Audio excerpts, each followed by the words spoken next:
Hello all, welcome to తిక్షు అమ్మ. చాలా రోజుల తర్వాత లేట్గా వస్తున్న వీడియో అండి ఇది. హెల్త్ బాగోక వీడియోస్ తీయట్లేదు. సో ఇదేంటంటే కార్తీక పౌర్ణమి రోజున పొద్దున్నే తెల్లవారుజామున మేము సత్యనారాయణ స్వామి వ్రతం చేసుకుంటాము. ప్రతి సంవత్సరం కూడా ఇలాగే పౌర్ణమి రోజు తెల్లవారుజామునే చేసుకుంటాము. మా అమ్మ వాళ్ళ ఇంట్లో వీడియో అండి ఇది, వెస్ట్ గోదావరి తాడేపల్లిగూడెం. సో ఇక్కడ ఏంటంటే సాయంత్రం శివాలయంలో 365 ఒత్తు వెలిగిద్దామని వచ్చాము. అలాగే మా అమ్మ వాళ్ళకి నోములు కూడా ఉన్నాయి, కేదారేశ్వర స్వామి నోములు.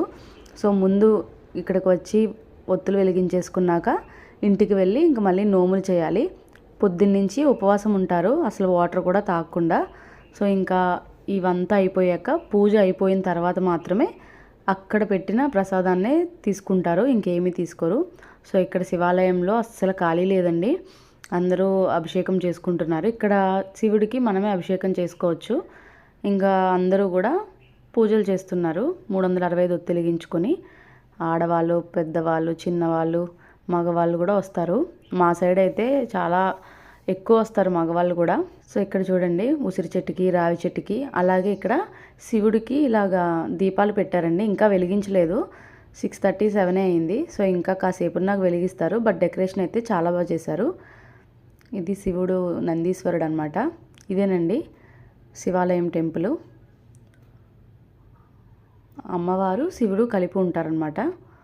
చాలా బాగుంటారు అమ్మవారు ప్లస్ శివుడు. పైన అమ్మవారు శివుడి పైన చాలా బాగుంది కదండి గుడి. దేవుడు రూపం అయితే చాలా బాగుంటుంది ఇక్కడ.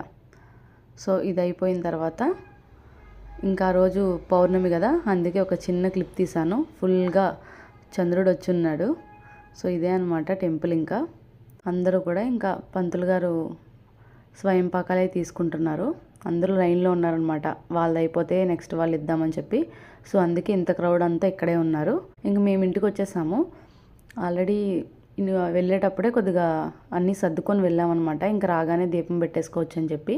సో ఎలా ఏంటంటే మర్రి ఆకులు తీసుకొచ్చి వాటిల్ని ఇస్తరాకుల్లా కుట్టి దాని మీదే దేవుణ్ణి కానీ, ఫ్రూట్స్ కానీ, దీపాలు కానీ అన్నీ కూడా దాని మీదే పెడతారనమాట.